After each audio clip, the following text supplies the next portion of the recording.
Hello students, আমি Nitish sir জ্ঞানজ্যোতি coaching সেন্টারের পক্ষ থেকে তোমাদের প্রত্যেককে জানাই আরো একবার স্বাগত। তো স্টুডেন্টস, আজকে আমি তোমাদের সঙ্গে আলোচনা করব এনইপি 4 ইয়ার আন্ডার গ্র্যাজুয়েট প্রোগ্রামের অধীনস্থ যে সমস্ত ছাত্রছাত্রীরা যারা নর্থ বেঙ্গল ইউনিভার্সিটি আন্ডারে বিভিন্ন কলেজগুলোতে 6 সেমিস্টারে পড়াশোনা করছো মেজর বাংলা নিয়ে, তাদের জন্য আজকে মেজর পেপার 14 থেকে ভীষণ গুরুত্বপূর্ণ 12 নম্বরের কয়েকটি প্রশ্ন আমি দেবো আজকের এই লাস্ট মিনিট সাজেশনে। তোমরা বলছিলে যে স্যার এর আগে তো আপনি অনেকগুলো সাজেশনস প্রোভাইড করেছিলেন, একদম শেষ মুহূর্তে দাঁড়িয়ে আমরা এই 14 নম্বর পেপার থেকে, যেখানে সাহিত্যের তত্ত্ব, রূপরীতি ও মতবাদ রয়েছে, এখান থেকে কোন কোন প্রশ্নগুলো শেষ মুহূর্তে পড়ে যাব।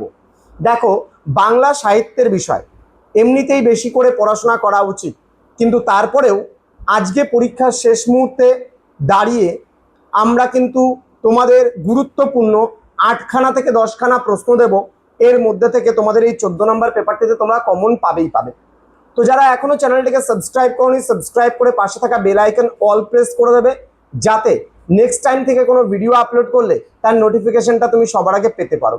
এছাড়া যারা ভাবছো যে পরবর্তী সেমিস্টার থেকে আমাদের কাছে অনলাইনে পড়বে বা নোটস নেবে, তারা যোগাযোগ করবে আমাদেরই অফিসিয়াল নাম্বার 6295916282 নাম্বারে, অথবা 7076398606 নাম্বারে। চলো শুরু করা যাক আজকের এই ক্লাসটি। তোমাদের গুরুত্বপূর্ণ 12 নম্বরের প্রশ্ন মেজর পেপার 14 থেকে, সাহিত্যের তত্ত্ব, রূপরীতি ও মতবাদ থেকে। কি রয়েছে দেখো, 12 নম্বরের জন্য প্রথম প্রশ্ন, পৌরাণিক নাটক কাকে বলে? পৌরাণিক নাটকের বৈশিষ্ট্যগুলি সম্পর্কে আলোচনা করো। খুব ভালো করে পড়বে এবং উদাহরণ হিসাবে একটি সার্থক বাংলা পৌরাণিক নাটক ব্যাখ্যা করো।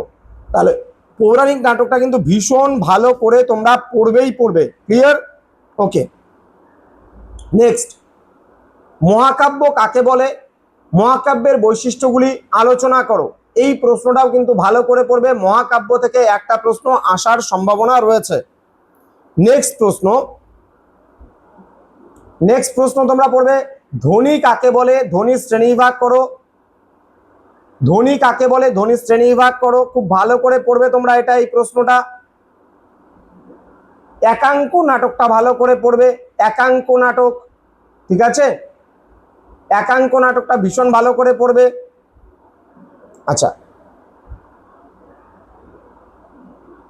ঐতিহাসিক নাটক এবং তার বৈশিষ্ট্যগুলো ভালো করে পড়বে। আমি বারবার করে বলছি, ঠিক আছে? পৌরাণিক নাটক এবং ঐতিহাসিক নাটক এই দুটোর মধ্যে আশা করছি একটা প্রশ্ন কমন তোমাদের পড়তে পারে। এছাড়া প্রহসন, সামাজিক, এই যে নাটকগুলো রয়েছে, রূপক সাংকেতিক নাটক, এগুলো 6-এর জন্য পড়বে। দেখো, কিছু কিছু প্রশ্ন তোমাদের এই পেপারটাতে এমন আছে যে কিছু প্রশ্ন 6-এ আসতে পারে, আবার কিছু প্রশ্ন 12-তে আসতে পারে। যেমন পৌরাণিক নাটক 6-এও আসতে পারে, 12-তেও আসতে পারে। তারপরে তোমাদের হচ্ছে রূপক সাংকেতিক নাটক, এটা আসলে 6-এই আসবে, এটা বড়তে আসার সম্ভাবনা অতটা নেই। ঠিক আছে? ভালো করে এই প্রশ্নগুলো পড়বে। দেন তোমাদের হচ্ছে রবীন্দ্রনাথ ঠাকুরের সাহিত্যের থেকে আমি কয়েকটা প্রশ্ন তোমাদের দেব। যেমন রবীন্দ্রনাথ ঠাকুরের সাহিত্য গ্রন্থভুক্ত সাহিত্যের সামগ্রী প্রবন্ধটির মূল বক্তব্য নিজের ভাষায় আলোচনা করো। এটা খুব ভালো করে পড়বা। এবং রবীন্দ্র সাহিত্যের তত্ত্ব অনুসারে সাহিত্যের তাৎপর্য, এটাও খুব ভালো করে পড়বা। এই দুটো প্রশ্ন খুব ভালো করে পড়বা রবীন্দ্র সাহিত্য থেকে। আচ্ছা, গীতিকাব্য ভালো করে পড়বা, গীতিকাব্যটা, ঠিক আছে? গীতিকাব্য বলতে কি বোঝো, গীতিকাব্যটা ভীষণ ভালো করে পড়বা। ঠিক আছে? এই কয়েকটা প্রশ্ন তোমরা পড়বা। এছাড়া আরো দুটো প্রশ্ন আমি এক্সট্রা ভাবে তোমাদের পড়তে বলবো, রূপক সাংকেতিক নাটকটা এবং ওড এবং এলিজি। ঠিক আছে? এগুলোর মধ্যে থেকে তোমরা মোটামুটি কমন পেয়ে যাবা। ঠিক আছে? আর বাকিগুলো আমরা 6-এর যে পরবর্তী সাজেশনটা নিয়ে আসবো, সেখানে তোমাদের বাকিগুলো কভার আপ করে যাবে। তো এই কয়েকটা প্রশ্ন তোমরা পড়লে 100% কমন পেয়ে যাবে। আমি 8 থেকে 10টা প্রশ্ন দিলাম, এই প্রশ্নগুলো পড়লেই কিন্তু তোমাদের হয়ে যাবে। তো অবশ্যই ভিডিওটি বন্ধুদের সঙ্গে শেয়ার করে দেবে। যাদের কাছে এই সাজেশনটি নেই তাদের সঙ্গে প্রোভাইড করে তাদেরকেও জানার সুযোগ করে দাও, দেখার সুযোগ করে দাও যে শেষ মুহূর্তে দাঁড়িয়ে তারা কোন কোন প্রশ্নগুলো পড়বে। দেখা হবে খুব তাড়াতাড়ি আরো একটা নতুন ক্লাস নিয়ে তোমাদের সঙ্গে। তোমরা প্রত্যেকেই ভালো থেকো, সুস্থ থেকো। Thank you so much. Thanks for watching. After all, thank you.